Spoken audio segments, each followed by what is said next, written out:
예수님의 탄생은 예수님이 이 땅에 오시기 전 4,000년 전에 이미 예언이 되었습니다. 창세기 3장 15절 내가 너로 여자와 원수가 되게 하고 너 원수도 여자의 후손과 원수가 되게 하리니 여자의 후손은 너 머리를 상하게 할 것이요 너는 그의 발꿈치를 상하게 할 것이니라 하시고, 이 예언의 말씀을 인류 최초로 복음을 주셨다라고 해서 원시복음이라고 말합니다. 이 말씀의 뜻은 죄인을 구원하기 위해서는 죄 없으신 분이 이 땅에 오셔야 되는데 그분은 남자의 도움 없이 처녀가 아기를 낳을 것이다. 바로 그 자가 여자의 후손으로 오시는 예수 그리스도입니다.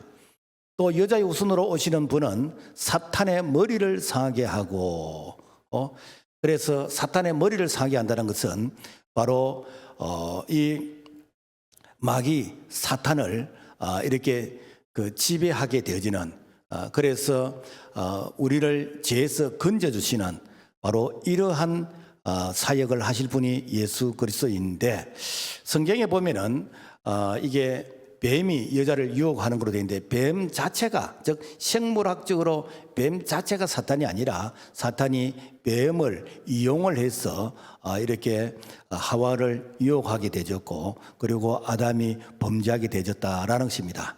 자, 그래서 이 예언이 2000년 전에 육신의 몸으로 이 땅에 오신 분이 예수 그리스도, 바로 그분의 탄생이 바로 성탄절인 것이고 바로 크리스마스이다라는 것입니다. 문제는 왜 예언된 구원자 예수님이 지금으로부터 2000년 전에 오셔야만 했는가?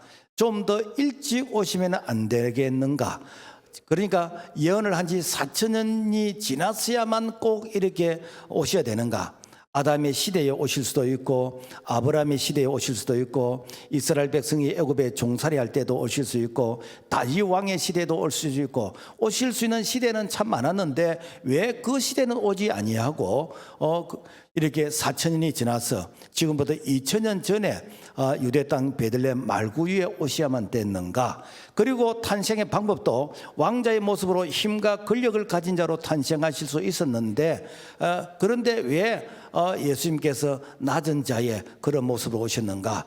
예수님께서 심판자로 탄생하셨다면 이스라엘 백성들이 애굽에서 이렇게 참 이 고통과 얼음을 당하지 않을 것이고 바벨론 포로 70년 동안 포로 생활을 하지 않아도 될 것인데 왜 예수님께서는 낮은 자의 가장 어쩌면은 이렇게 천한 말구 위에 오셔야만 되었는가? 사실 우리는 이런 질문에 대해서 참 궁금한 부분이 한두 가지가 아닙니다. 그러나 성경은 여기에 대해서 우리에게 분명한 답을 주고 있습니다. 때가 참에 오셨다라고 말씀하고 있습니다. 오늘 갈라디아서 4장 4절 때가 참에 하나님이 그 아들을 보내사 여자에게 나게 하시고, 그 바울이 말하는 때가 찼다는 게 무엇일까? 이 단어 속에는 예수님이 오셔야 할 그 시대, 그 때가 있었다라는 것입니다. 오늘 우리도 하나님의 때가 있습니다. 내가 이렇게 예수 믿게 되진 거 어찌 보면은 하나님께서 가장 적당한 때에 나를 예수 믿도록 인도하셨다라는 것입니다. 자, 그렇다면은 성경에 예수님의 탄생의 그 예언을 살펴보면은 우리가 조금 전에 살펴봤던 주전 4,000년 전에 여자의 후손으로 오신다고 원시복음으로 최초로 이렇게 예언을 하셨는데, 이게 말씀이 창세기 3장 15절입니다. 내가 너로 여자와 원수가 되게 하고 너 후손도 여자의 후손과 원수가 되게 하리니 여자의 후손은 너 머리를 상하게 할 것이요 너는 그의 발꿈치를 상하게 할 것이라. 그 아담과 하와가 범죄했을 때에 하나님께서는 에덴 동산에서 이제는 이 범죄한 자들을, 즉 죄삭은 사망이기 때문에 사망에 있는 자들을 구원해 주시기 위해서 구원자를 보내주시겠다라고 최초로 이렇게 약속을 하셨습니다. 그리고 주전 2000년 전 아브라함의 후손 이삭의 씨로 오실 것이다 라고 좀 더 구체적으로 예언을 했습니다. 그래서 창세기 21장 12절 하나님이 아브라함에게 이르시되 이삭에게서 나는 자라야 너 씨라 부를 것임이라. 이 예언이 마태복음 1장 1절에서 2절까지 이제 성취가 됐는데, 아브라함과 다윗의 자손 예수 그리스도의 계보라. 아브라함이 이삭을 낳고 이삭은 야곱을 낳고, 이렇게 해서 주전 2000년 전에 이 예언했던 이 말씀이 바로 이렇게 예수님이 오심으로 말미암아 성취가 되어졌습니다. 그리고 주전 1400년 전에 유다 지파에서 나실 것이라고 또 예언을 했습니다. 창세기 49장 10절에 보면은 규가 유다를 떠나지 아니하며 통치자의 지팡이가 그 발 사이에서 떠나지 아니하기를 실로가 오시기까지 이르니 그에게 모든 백성이 복종하라. 규라는 것은 왕의 근위를 상징하는 그 지팡이 지붕. 우리가 사극이나 영화에 보면은 왕이 아주 큰 지팡이를 쥐고 있는데 그 지팡이를 이렇게 내밀 때에 잡으면은 살게 되어지는, 그래서 이 지팡이는 그야말로 근위를 상징하는 그런 의미가 있습니다. 그래서 유다는 야곱의 넷째 아들로서 12형제 중에서 이게 탁월한 그런 지도력이 있는, 그래서 그 후손 중에서 메시아가 탄생할 것이다 라고 이렇게 예언이 되어졌습니다. 그리고 주전 700년 전에 이사야는 다윗의 계보로 오실 것이다 라고 또 예언을 했습니다. 그래서 이사야 9장 7절 보면은 또 다윗의 왕자와 그의 나라에 군림하여 그 나라를 굳게 세우고 지금 이후로 영원히 정의와 공의로 그것을 보존할 것이라 만군의 여호와 열심히 이를 이루심이라 라고 하면서 이렇게 그 계보 이렇게 족보까지 예언이 되어졌고, 그리고 또 주전 700년 전에는 이게 그 동정녀 처녀의 몸에서 탄생하실 것이라 라고 이렇게 예언이 됐어요. 보라, 처녀가 잉태하여 아들을 낳을 것이요 그의 이름을 임마누엘이라. 그래, 이름까지도 이미 임마누엘이라, 이는 하나님이 함께 계시다 라고 이렇게 예언이 되어졌습니다. 뿐만 아니라 주전 700년 전에 장소가 베들레헴에서 탄생할 것이라. 미가서 5장 2절에 보면은 베들레헴 에바라다야 너는 유다 족속 중에 작을지라도 이스라엘을 다스릴 자가 너에게서 내게로 나올 것이라. 그의 근본은 상고의 영혼에 있느니라. 장소까지도 이렇게 예언이 되었어요. 그러니까 예수님의 탄생은 4000년 전부터 2000년 전, 그리고 이렇게 1700년 그리고 700년 전 이렇게 약속이 되어졌는데, 성경에 예수님께서 이 땅에 오실 것이라는 예언이 300번 이상이나 기록이 되어졌어요. 자, 이 모든 일을 하나님의 경륜에 따라서 그래서 어느 때에 오시는 것이 가장 적합한 때일까? 그래서 그 때에 오신 것이 바로 2000년 바로 유대 베들레헴 말구에 오셨다라는 것입니다. 그런데 이 마귀 사탄은 이 예수님이 이 땅에 오시는 것을 시대마다 마귀는 역사 속에서 그야말로 방해를 했고, 엄청난 그런 이 고통 가운데서 예수님의 탄생을 저지하려고 이렇게 방해했던 부분이 많이 있습니다. 자, 그래서 예수님의 탄생을 방해한 사탄을 살펴보면은 사탄은 이 구원자 예수님이 이 땅에 오시는 것을 그래 막으려고 하는 거예요. 무진장 애를 씁니다. 그 첫 번째가 무엇인가? 아담에게 선악과를 따먹도록 하여서 인류가 범죄해서, 그래서 죄삭은 사망이기 때문에, 그래서 사망 가운데 거할 수 있도록, 그래서 이렇게 유혹을 해서 그래서 이 메시아가 다스리는 이 나라가 이루어지지 않도록 이 마귀가 그야말로 범죄하도록 했습니다. 그렇지만은 하나님은 창세기 3장 15절에 보면은 이 메시아를 보내주시겠다, 이 메시아가 이 마귀 사탄의 머리를 박살낼 것이다 라고 예언을 하시면서 이 마귀 사탄의 유혹은 수포로 돌아가게 되어졌다라는 것입니다. 그리고 또 가인은 이 동생 아벨을 죽여서 이 메시아 탄생의 그 싹을 이렇게 잘라버리는 그런 일이 일어났습니다. 그렇지만 하나님은 셋째 아들 셋을 주셔서 다시 다윗의 계보를 이어갈 수 있도록, 바로 예수 그리스도의 탄생을 이렇게 이어갈 수 있도록 바로 허락하셨다라는 것입니다. 아브라함에게 이 자녀가 늦어지자 그래서 이스마엘을 통해서 여종 하갈을 통해서 이스마엘이 태어나게 되어졌는데, 그래서 이제는 자 네가 원하던 아들을 얻지 않았느냐, 이스마엘로 만족하라 라고 하는 바로 그러한 때에 하나님은 100세에서 어쩌면은 인간적으로 참 이렇게 자녀를 낳기가 힘든 그 나이에서 이삭을 낳아서 믿음의 대를 이어가게 하셨다라는 것입니다. 유다에게 세 아들이 있었는데 하나님은 유다 자손을 통해서 이 땅에 메시아가 오신다고 했습니다. 그러나 유다에게 이 아들 중에서 한 명도 자녀를 낳지를 못했어요. 그러면 어떻게 됩니까? 이게 가문의 대가 끊어지는 것입니다. 그래서 이 가문의 그야말로 대가 끊어지도록 이 마귀는 이제 참 메시아가 탄생하는 것을 방해했지만은, 그러나 며느리 다말은 비윤리적이고 참 이렇게 비도덕적이지만은 아버지를 통해서 그 가문의 대를 이어가게 하시는, 이것이 하나님의 이 구원 사측으로 바라볼 때 섭리였었다라는 것입니다. 뿐만 아니라 애굽의 바로 왕은 사내 아이가 태어나면 다 죽이라고 했습니다. 이렇게 하면은 유대인의 그 혈통이 끊어지는 것이고 예수님의 탄생은 더 이상 이제는 희망이 없어지는 바로 이러한 모습으로 역사에 방해를 했지만은, 그러나 바로의 그 공주가 모세를 양아들로 삼아서 출애굽의 지도자가 되게 하는 바로 이러한 모습으로 하나님께서 섭리하셨다라는 것입니다. 베들레헴에서 예수님이 탄생하실 때 헤롯은 이세이의 모든 사내 아이들은 다 죽이라 그랬습니다. 그러나 하나님은 이제 그 애굽으로 피신하게 해서 사탄의 계략이 수포로 돌아가게 하셨다라는 것입니다. 이처럼 영적 세계로 보면은 사탄은 시대마다 예수님의 탄생을 방해했습니다.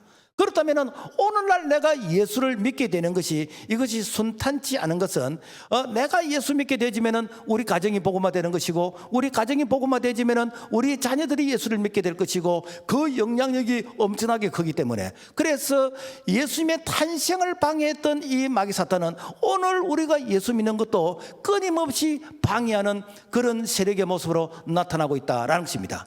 예수님의 오심을 방해했던 사탄이 오늘 우리 가정에 복음이 전해지고, 그리고 이 땅에 복음이 전해지는 이 가정 속에서 결코 사탄은 가만히 구경하고 있지를 않았다는 것입니다. 그래서 우리가 이 땅에 복음이 들어올 때 많은 선교사님들이 순교를 당하고, 우리가 처음 예수 믿는 이렇게 신앙의 1세대들은 가정에서 엄청난 시련과 핍박을 당하고 그야말로 엄청난 그런 어떤 이 고통과 순교의 그런 참 배경을 통해서 오늘 우리가 이렇게 예수 믿고 복음의 황금기를 누리게 되어졌다라는 것입니다. 자, 그렇지만은 우리 예수님께서는 십자가로 이 모든 마귀 사탄을 이렇게 승리하셨어요. 저 십자가로서 마귀 사탄의 머리를 박살내버리고 다시는 마귀가 정지하지 못하도록 그래서 사망아 너의 쏘는 것이 어디 있느냐, 그 죄의 삭은 사망이라 그러는데 우리 예수님께서 이 죄를 십자가에서 테테레스다 다 이뤘다고 선포하심으로, 다 십자가에서 갚으심으로 말미암아 예수 안에 있는 자들에게는 결코 정죄함이 없게 되는 것이고, 생명의 성령의 법이 죄와 사망의 법에서 우리를 해방시켜 주시는 이 놀라운 은혜가 바로 예수도 그분께서 십자가로 승리하신데, 그 승리가 예수 믿는 오늘 우리의 승리가 되는 줄로 믿습니다. 자, 그렇다면은 무엇이 때가 찼다는 것일까? 우리가 물에 빠진 사람을 이렇게 구조할 때에 구조하는 그런 여러 가지 방법이 있습니다만은, 그러나 금방 물에 빠진 사람은요, 비록 이렇게 물에 빠진 자가 어린이라 할지라도 어른이 들어가면은 구조자가 들어가면은 목을 딱 끌어안고 절대로 놔주질 않습니다. 그래서 구조할 때도 구조를 이제 뒤쪽에서 하고 그런 어떤 이 안전한 방법을 가르쳐 줍니다만은, 그러니까 내가 이렇게 살기 위해서 목을 끌어안고 놔주지 않으면 같이 이제 위험에 처하게 됩니다. 이럴 때는 그 물에 빠진 자가 그 물을 좀 먹고 허죽거리면서 살려달라 그러고 자기 힘이 쭉 빠졌을 때, 그때 들어가서 참 머리카락이도 자꾸 땡기면은 끌려오게 되는데, 바로 그때가 무엇인가? 때가 참에, 즉 이렇게 구조할 수 있는 때가 가장 적합한 때이다라는 것입니다. 우리 하나님께서 오늘 우리를 구원하실 때 그 때를 하나님께서 기다리신다는 거예요. 여러분, 출애굽의 때를 한번 봐보세요. 출애굽기 2장 23절과 24절 말씀 보면은 여러 해 후에 애굽 왕은 죽었고 이스라엘 자손은 고된 노동으로 말미암아 탄식하며 부르짖으니 그 고된 노동으로 말미암아 부르짖는 소리가 하나님께 상달된지라. 하나님이 그들의 고통 소리를 들으시고 하나님이 아브라함과 이삭과 야곱에게 세운 그의 언약을 기억하사. 자, 만약에 이스라엘 백성들이 애굽에 430 동안 종살이를 했는데 이 요셉의 시대에 그들이 양식을 구하기 위해서 애굽으로 왔을 때에 그 형제들, 아버지와 그 형제들이 이제 애굽 고센 땅에, 그 고센 땅은 이렇게 참 물이 많고 초원이 있고 농사 짓기 좋고 살기 좋은 그런 아주 풍족한 곳이었어요.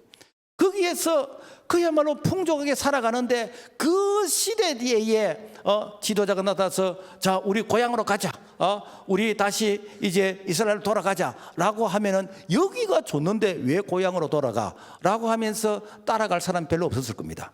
아니, 혼자 가라고 했을 것입니다. 그렇지만은 애굽의 바로 왕의 그 폭정과 폭력과 고된 노동에서 시달리면서 하나님께 부르짖는 이 소리가 하나님께 상달될 수 있도록 그야말로 엄청난 고통 가운데서 하나님, 우리를 왜 여기에 이렇게 버려두십니까? 하나님, 우리를 구원해 주소서라고 하면서 부르짖을 그때에 모세가 나타났어. 모세가 이 백성들 향해서 우리가 이제 이 가나안 땅으로 가자라고 하면서 이 출애굽의 지도자로서 이제 백성들을 부를 때 그때 이 백성들이 따라 나왔다는 것입니다. 자, 그래서 이 백성들이 부르짖고 모세를 만났을 때 이 모세를 따라가는 그때가 무엇인가? 때가 참에, 즉 하나님께서 출애굽하는 때였다라는 것입니다. 우리가 예수 믿는 것도 여러분 세상적으로 내가 예수 없이 얼마든지 살 수 있다, 예수 없이 내가 아무 불편이 없고 행복하고 예수 없이 내가 사는 것에 전혀 지장이 없다, 여러분 이럴 때 복음을 전하면은 그 복음이 들어갑니까? 들어가질 않아요.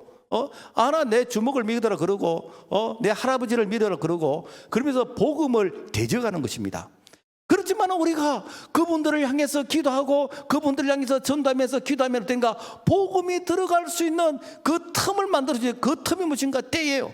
그래서 우리가 이렇게 소위 말해서 오이코스 태신자 관계 전도를 할 때 그 대상을 놓고 기도하면 무엇인가? 그분이 예수 아니면은 해결할 수 없는 그런 이렇게 진퇴양난의 코너에 몰리면서 그래서 예수만이 이 문제를 해결해 줄 수 있다라고 하는 그러한 때를 만들어 주는 거예요. 그때에 복음을 전하게 되지면은 그 복음을 덥석 내가 이제 받아들이게 되는 것입니다. 예수님의 탄생도 마찬가지입니다. 그들은 시대적으로 메시아 예수 그리스도의 탄생을 기다렸다는 것입니다. 복음을 받아들일 준비가 됐다는 것입니다. 지금은 예수가 오시면은 우리가 예수를 받아들이겠다는 그 환경적으로 그리고 주변적으로 모든 것이 준비되어 있을 그때에 예수님께서 때가 참에 이 땅에 오셨다라는 것입니다. 그럴 때면 그 때가 무엇인가? 평화를 갈망하던 때였습니다. 세계는 로마 제국이 지배하고 있었습니다.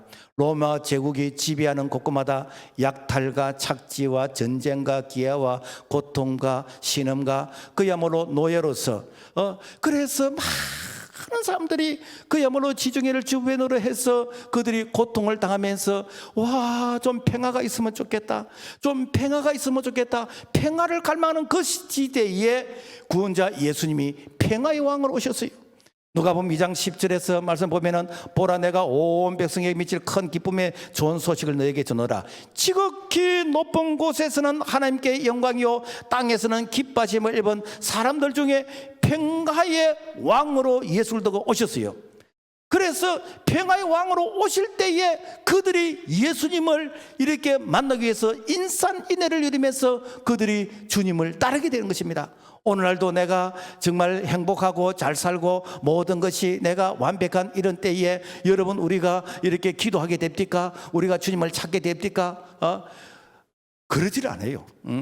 우리에게 이 불호 부족하고 가정에 불화가 있고 가족이 고통을 당하고 참 이렇게 전쟁에 이런 그 위험과 여러 가지 어려움이 있을 그때에 하나님 도와달라고, 그때 하나님 왜 우리를 외면하십니까? 여러분요, 우리 민족이 언제 기도 제일 많이 하냐입니까? 여러분 일제 강점기 때 정말 기도 많이 했습니다. 6.25 때 정말 기도 많이 했습니다. 여러분, 우리 이게 대한민국 안에서 복음화율이 높은 데가 어딘지 압니까? 휴전선과 가까운 곳이요. 백령도는 95%가 다 예수 믿습니다. 그리고 6.25 때에 가장 공산군의 그런 어떤 이 탄압과 얼음을 겪었던, 그래 전라도 저 신안 같은 이런 정도 마을 같은데 이런 게 가면은 한 마을이 그야말로 다 공산군에 의해서 다 죽었어요. 그런 마을들이 복음화율이 90%, 95%, 99%, 그리고 난자들이 있던 이런 곳에는 거의 뭐 100%. 왜 그렇습니까? 그들이 예수 외에는 소망이 없기 때문에 그들이 예수도 그분을 그 구원자로 이렇게 믿게 되는 것이고, 그리고 그분을 통해서 평화를 얻게 되어졌다라는 것입니다. 그러므로 말미암아 오늘 우리에게 위기는 바로 주님을 만날 수 있는 기회인 것이고, 그 위기는 예수도 그분이 평화의 왕으로 우리 가정에 내 심령에 오시는 기회가 되는 줄로 믿습니다. 그 다음에 세례 요한이 강야에서 외치는 때였습니다. 우리가 구약과 신약의 그 중간기가 한 400년 정도 되어지요. 이 400년 동안 하나님이 말씀을 안 하셨어요. 말씀이 그야말로 중단된 그런 시대였습니다. 그래서 말씀이 없는 그 시대에 세례 요한이 나타나서 광야에서 말씀을 전하는 것입니다. 광야에서 복음의 말씀을 전하는 거예요. 그러니까 사람들이 그 말씀이 그리워서 세례 요한에게 막 몰려들게 됩니다. 그때 세례 요한이 이런 말을 합니다. 요한복음 3장 30절과 31절 보면은 그는 흥하여야 하겠고 나는 쉬어야 하리라 하니라. 나는 너희로 회개하기 위하여 물로 세례를 베풀 거니와 내 뒤에 오시는 이는 성령과 불로 너희에게 세례를 베풀 것이라. 자, 세례 요한이 광야에서 말씀을 전하니까 사람들이 몰려드는 거예요. 그때에 세례 요한이 이런 이야기입니다. 내가 주인공이 아니야. 나는 너희들에게 그야 도덕적으로 윤리적으로 착하게 바르게 살아야 된다라고 하는 이런 세례를 주지만은 내 뒤에 오시는 분이 있는데 그분은 성령과 불로 우리의 원죄를 깨끗하게 씻어주시는 바로 그런 분이 오신다. 나는 이렇게 바람과 함께 살았지만은 내 뒤에 오시는 그분은 흥하게 될 것이라 라고 하면서 예수도 그분의 오심을 이렇게 미리 사전에 알리고, 그리고 그분은 사라지게 되는 거예요. 그때에 예수님께서 오셨습니다. 그러니까 세례 요한을 따르던 자들이 다 이제 예수님에게 터닝 포인트, 방향을 이제 바꾸는 것입니다. 그래서 세례 요한을 따랐던 제자들 중에서 예수님의 제자가 많이 되었어요. 그리고 세례 요한을 따르던 그 자가 이제 예수님을 따르는 무리로 변하게 되어졌는데, 여러분 오늘 이 시대의 세례 요한이 누구겠습니까? 예수님을 만나도록 우리가 복음을 전하는 오늘 우리가 이 시대의 세례 요한인 것이고, 오늘 나를 통해서 많은 사람들이 예수님을 알아가고 예수님을 만나게 된다면 오늘 이 시대에 우리는 세례 요한이 되는 줄로 믿습니다. 자, 그 다음에 유대인의 그 해당이 만들어진 때였습니다. 유대인의 해당은 바벨론 포로로 있을 그때에 이제 그들이 이 본국으로 돌아가지 못하고 예루살렘에 가서 성전 예배를 드리지 못할 때, 그래서 그들이 무엇인가 해당을 만들었어요. 그래서 그들이 해당을 중심으로 해서 그들이 예배를 드리고 그 다음에 고국의 소식을 나누고 서로 위로하고 격려하고 해당을 만들었어. 그래서 유대인들은 가는 곳마다 해당을 만들었습니다. 그 해당이 수천 개가 되었습니다. 바울이 복음을 전할 때 해당을 중심으로 해서 복음을 전했어요. 왜? 이 해당의 복음을 전하면은 유대인들이 해당에 몰려들기 때문에 이 복음이 삽시간에 싹 퍼지게 되는 거예요. 그래서 사도행전 13장 13절과 14절 보면은 바울과 및 동행하는 사람들이 비시디에 안디옥에 이르러 안식일에 해당에 들어가 앉으니라. 해당은 유대인들이 자기들이 필요해서 만들었지만은 하나님은 이 해당을 통해서 이 복음이 삽시간에 싹 퍼질 수 있도록 이 해당을 사용하셨는데, 바로 이 해당이 이렇게 만들어진 그때가 바로 예수님이 오시는 때였다라는 것입니다. 사실 우리나라 이게 동포들도 이게 해외에 가게 되지면은 가는 곳마다 교회를 세웁니다. 이제 싸워서 그게 이제 문제지. 그래서 교회를 중심으로 그들이 고국의 소식을 듣고 그리고 교포들이 서로 위로하고 격려하고, 그리고 교포들이 이렇게 참 어려움을 당하면 법적으로 이렇게 보호를 해주고 도와주고, 그래서 한국에서 이게 교회 안 다니는 사람들도 미국 가면은, 해외 가면은 반드시 교회 갑니다. 왜? 교회를 가야 내가 이렇게 보호를 받을 수 있고, 그리고 이렇게 소식을 들을 수 있으니까. 자, 그래서 이 교회가 우리 이렇게 한국 사람들에게는 복음을 전할 수 있는 그런 어떤 통로가 된 것처럼, 이 유대인들은 해당을 통해서 이게 신약 시대에 복음이 전해질 수 있는 그런 통로가 되어졌다라는 것입니다. 그리고 또 예수님이 오셔야 하는 그때가 언젠가 십자가의 사형을 시행하던 때였습니다.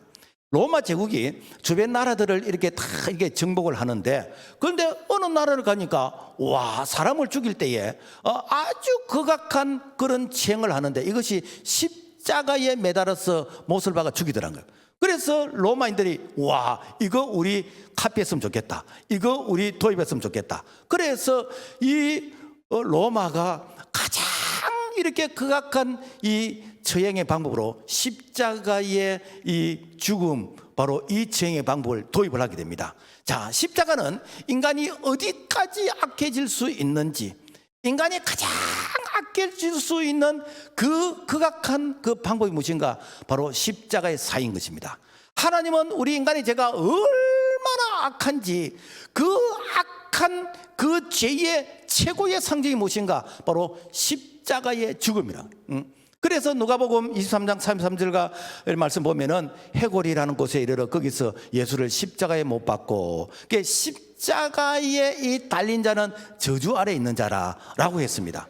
자, 그렇다면은 십자가가 없었다면은, 십자가의 사형의 이런 이 진행의 방법이 없었다면은 예수님은 오실 때가 아직 아니었다는 겁니다. 그러나 이 십자가의 이 처형이 이루어진 그때가 바로 예수님이 오시는 때였고, 그래서 갈라디아서 2장 2절 말씀 보면은 내가 그리스도와 함께 십자가에 못 박혔나니 그래서 이제는 내가 사는 것이 아니요 오직 내 안에 그리스도께서 사시는 것이라. 이제 내가 육체 가운데 사는 것은 하나님의 아들을 믿는 믿음 안에 사는 것이라. 자, 십자가는 죄된 심판이지만은, 그러나 구원을 얻는 우리에게는 하나님의 은혜인 것이요. 그래서 이 십자가는 이 죄에 대해서 이 죄가 얼마나 극악한 것인지를 보여주지만은, 그러나 그 십자가를 통해서 우리의 먹보다도 끊고 피보다 붉은 이 모든 죄악을 주님께서 십자가에서 다 용서해 주시고 우리에게 새 생명을 주시는 이 놀라운 은혜가 바로 십자가의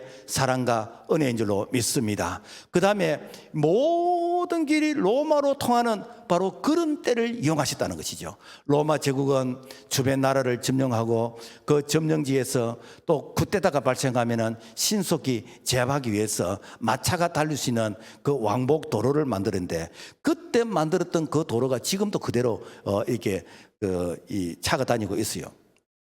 자, 그래서 그 당시에 이 로마 사람들이 주변 나라를 정복하고, 그리고 정복한 그 나라를 이렇게 이 진압하고 다스리기 위해서 이 도로를 만들었는데, 이 도로가 나중에 이 바울이 복음을 전할 때 이 복음이 전 세계로 퍼져나갈 수 있도록 그 도로망을 바로 복음의 통로로 이용을 했다는 것입니다. 이것이 무엇인가? 바로 때가 참에의 그런 문화적인 그런 때였다라는 것입니다. 이 시대는 로마 도로가 없어도 전 세계로 비행기를 타고 갈 수가 있고, 배를 타고 복음을 전할 수 있고, 지금은 인터넷이나 휴대폰을 통해서 지구촌 곳곳까지 복음을 전할 수가 있는데, 그래서 지금 이 시대는 예수도 그분께서 길이 계시기 때문에 예수도 그분을 바로 전하는 바로 이 방법이 오늘 이 시대에 바로 복음의 이런 통로가 이렇게 된다라는 것입니다. 그리고 율법에서 해방과 자유를 찾을 때 있다는 거예요. 이 유대인들에게 율법은 그야말로 그들이 탄식하는 겁니다. 와, 우리가 어떻게 율법을 지킬 수 있지? 613가지의 율법 가운데에서 이게 365가지는 이렇게 하지 말라는 것이고 240절까지는 하라는 이 말씀인데, 그래서 하라는 거 안 하면 죄고, 하지 말라는데 하는 거 이것도 죄고, 그래서 이 율법에서 자유를 찾아 아무도 없어요. 그래서 율법을 공부하면 공부할수록 내가 죄인이라는 것을 알게 되어집니다. 그래서 로마서 7장 9절 전에는 율법을 깨닫지 못했을 때에는 죄는 살아나고 나는 죽었도다. 로마서 7장 25절 그런즉 내 자신이 마음으로는 하나님의 법을 육신으로는 죄의 법을 섬기노라. 그러니까 이 율법 속에서 누가 나를 자유하게 해주실까? 이 율법의 굴레 멍에서 우리가 자유함이 없다라고 탄식할 때, 그래서 이 바울 사도는 오호라 공관사입니다. 이 4만 명의 몸에서 누가 나를 건져내라 라고 하면서 율법에서 탄식했습니다. 바로 이러한 때에 우리 예수님께서 이 땅에 오셔서 율법에 있는 자들을 자유하게 해주시는 거예요. 그래서 갈라디아서 4장 5절에서 6절 말씀 보면은 율법 아래에 있는 자들을 속량하시고 너희가 아들이므로 하나님이 그 아들의 영을 우리 마음 가운데 보내사 아빠 아버지라 부르게 하셨느니라. 뭔가 감히 하나님을 아빠로 부를 수가 없어요. 왜? 죄인이. 그래서 유대인들은 성경을 읽을 때에도 야훼, 즉 하나님이란 이 말이 나오면은 하고 넘어갔습니다. 왜? 감히 죄인이 어떻게 하나님을 이렇게 이름을 부를 수 있느냐. 그런데 예수님께서는 하나님을 아빠, 아버지로 부르잖아요. 그러니까 유대인들이 볼 때는 꼭지가 돌아버리는 거. 아니, 우리가 하나님의 이름을 감히 부를 수 없는데 어떻게 저 예수가 하나님을 아버지라 아빠라고 부르느냐. 그러면서 참남한 말을 한도다, 건방진 말을 한도다 라고 하면서 예수를 죽이려고 그래요. 오늘 우리가 죄인이 어떻게 하나님을 아빠라 부를 수 있습니까? 예수도 그분께서 율법에서 우리를 속량해 주심으로 말미암아 이제는 누구든지 예수도 그분을 통해서 하나님의 보좌 앞에 나가게 되는 것이고, 하나님을 우리가 아빠라고 부를 수 있는 이 놀라운 특권을 주신 것은 예수도 그분께서 율법에서 우리를 속량해 주시는, 이제는 은혜 안에서 예수 그리스도 그분을 통해서 하나님의 보좌에 담대하게 나아갈 수 있는 그런 은총을 우리가 얻게 된 줄로 믿습니다. 성경에 하나님의 역사는 다 때가 있었습니다. 그 때가 찼을 때에 역사가 일어났어요. 우리가 한 예를 보면은 그 아람 나라 나만 장군 문둥병이 들었잖아요. 그래서 이제 그 이스라엘 가면은 엘리사 선지자가 있는데 그 선자를 만나면은 이제 문둥병이 나을 수 있다고. 그런데 그 선지자님이 만나주지 않고 요단강에서 몸을 7번 씻으라 그럽니다. 여러분, 내가 기대한 것은 진단을 하고 처방을 하고 그다음에 의료의 어떤 그런 이게 방법으로서 이렇게 좀 해야 내가 치료될 것이라 생각했는데, 그런데 그 요단강에서 옷을 벗고 7번 몸을 씻으라. 여러분, 이게 받아들이십니까? 나를 이렇게 취급을 해도 정말 이렇게 하인 취급하듯이 이렇게 한다, 이런 생각이 안 들겠습니까? 그래서 기분이 나빠서 다시 돌아가려고 하는데 이게 수행원들이 이렇게 이거보다 더 큰 일을 시켜도 우리가 순종이 되겠는데 한번 순종해 봅시다. 그래서 요단강에서 한 번 물에 들어가고, 2번 들어가고, 3번, 4번, 5, 6번까지 들어갈 때는 여전히 문둥병이 있었습니다. 그러나 7번째 들어갔을 때에 그 문둥병이 깨끗하게 고침받은 게, 이게 7번이나 무엇인가? 이게 완전 숫자, 하나님의 때라라는 것입니다. 오늘날도 마찬가지입니다. 우리가 질병을 치유받기 위해서 우리가 하나님께 기도하는데 내가 한 번 하면 될까? 2번 하면 될까? 6번 하면 되겠지? 그런데 하나님의 그 때가 있는 것입니다. 그래서 우리가 기도할 때 하나님의 그 때에 그 양을 채워야 되는 거예요. 그 양을 채운다는 것인가? 하나님께서 그래 됐어, 이제 네가 나를 믿는 것을 내가 인정하겠어. 이게 무엇인가? 하나님이 치료하시는 때다라는 것입니다. 여호수아 이 군대는 여리고성을 돌 때에 매일 한 바퀴씩, 그리고 마지막 7일째 7바퀴를 돌 때 그때에 이 성이 무너지게 됐어요. 여러분, 우리가 생각할 때는 이렇게 7번 돌 때 성이 무너졌다면 한 번 돌 때는 조금 한 10cm 이렇게 금이 가고, 2번째 돌 때는 한 1m 금이 가고, 3번째 돌 때는 한 이렇게 10m 금이 가고, 4번째 돌 때는 한 이렇게 50m 금이 가고, 이렇게 하면은 우리가 이렇게 매일 도는 것이 이게 감이 잡히고 이렇게 이해가 되겠는데, 6번 돌 때까지 아무 미동이 없었어요. 7일째 7바퀴 돌 때 외치랄 그때 외치니까 성이 무너졌다는 게, 이게 무엇인가? 이게 때라는 것입니다. 이게 하나님의 때예요. 오늘 많은 사람들이 왜 이렇게 교회 오다가 그만두고, 왜 기도하다 그만두고, 왜 이렇게 우리가 이렇게 섬기다 그만둡니까? 6번만 하는 거요. 7번 해야 되는 것입니다. 이게 하나님의 때인 것이요. 가나 혼인 잔치 집에 이제 포도주가 떨어졌습니다. 그래서 예수의 어머니 마리아가 이 집에 포도주가 떨어졌단다. 여자여 나와 무슨 상관이 있습니까? 상관이 없지. 그 문제는 그 집에서 해결해야 되는 것입니다. 그런데 포도주가 떨어졌다고 하니까 뭐 좀 도와드려야 안 되겠습니까? 그래서 빈 항아리가 있느냐? 예, 있습니다. 빈 항아리에 물을 채워라. 만약에 왜 채워야 됩니까? 이거 어디에 쓰려고 그럽니까? 당신 누구요? 따졌다면 채울 수가 없지요. 물을 채웠습니다. 그리고 그 물을 떠서 연회장에게 갖다 주라. 아니 이 맹물을, 이 허들의 물을 어떻게 손님에게 갖다 줄 수 있습니까? 여러분이면 순종할 수 있겠습니까? 그러나 이 물을 떠서 가지고 가는 그 사이에 이 물이 포도주로 바뀌는 거예요. 여러분요, 이 빈 항아리에 물이 9가지 찰 때, 그리고 그 찼던 그 물을 연회장에 떠서 가지고 갈 때, 물돈 하인들은 알더라라는 거예요. 여러분, 이게 무엇입니까? 이게 때라는 거예요, 때. 이게 때라는 것입니다. 오늘 많은 분들이 하나님의 때를 기다리지 못하고 하나님의 때를 내 생각에서, 내 기준에서 판단하는 것입니다. 여러분, 태중의 아기가 10달을 채워야 정상적인 아기가 이렇게 태어날 수 있잖아요. 그래서 10달이라는 이 기간은 소위 말해서 우리가 계산할 수 있는 그런 날짜입니다. 그렇지만은 태어나는 그때는 몰라요. 요즘은 뭐 인위적으로 수술해서 아기를 낳고 합니다만은 태어나는 그때는 무엇인가 하나님의 때예요. 그래서 이 때라는 것은 크게 두 가지가 있습니다. 우리가 하루는 24시간, 1년은 365일 우리가 계산할 수 있는, 측량할 수 있는 이것은 바로 크로노스의 시간인 것이고, 그리고 하나님이 일하시는 시간은 카이로스 시간이에요. 그러니까 우리가 심고 물을 주지만은 자라게 하는 것은 하나님이 하시는 거예요. 그래서 심고 물 주는 거, 우리가 농사법에 따라서 이렇게 땅을 갈고 씨를 뿌리고 물을 주고, 이것은 우리가 할 수 있는 거예요. 이거는 크로노스 시간입니다. 그러나 자라면서 꽃을 피우고 열매 맺는 거, 이거는 우리가 하지 못하는, 이거는 하나님이 하시게 되는 거예요. 이것은 무엇인가? 카이로스 시간이에요. 그래서 이 우리가 할 수 있는 이 크로노스의 이 시간 내에서 우리가 믿음으로 최선을 다하면은, 때가 차면 우리 하나님께서 카이로스 시간대에 하나님께서 역사하시는 그런 은혜가 우리의 삶 가운데도 일어나기를 주님의 이름으로 축복합니다. 자, 그렇다면은 우리도 이 때가 차야 되는데, 이 때가 구체적으로 무엇일까? 전도서 3장 1절과 2절의 말씀 보면은 천하 만사가 다 때가 있나니, 날 때가 있고 죽을 때가 있으며, 심을 때가 있고 심은 것을 거둘 때가 있으며, 그러면서 웃을 때가 있고 울 때가 있고, 다 때가 있다는 것이요. 그래서 우리는 그 때를 몰라요. 우리는 그 때를 믿음으로 우리는 준비해야 됩니다.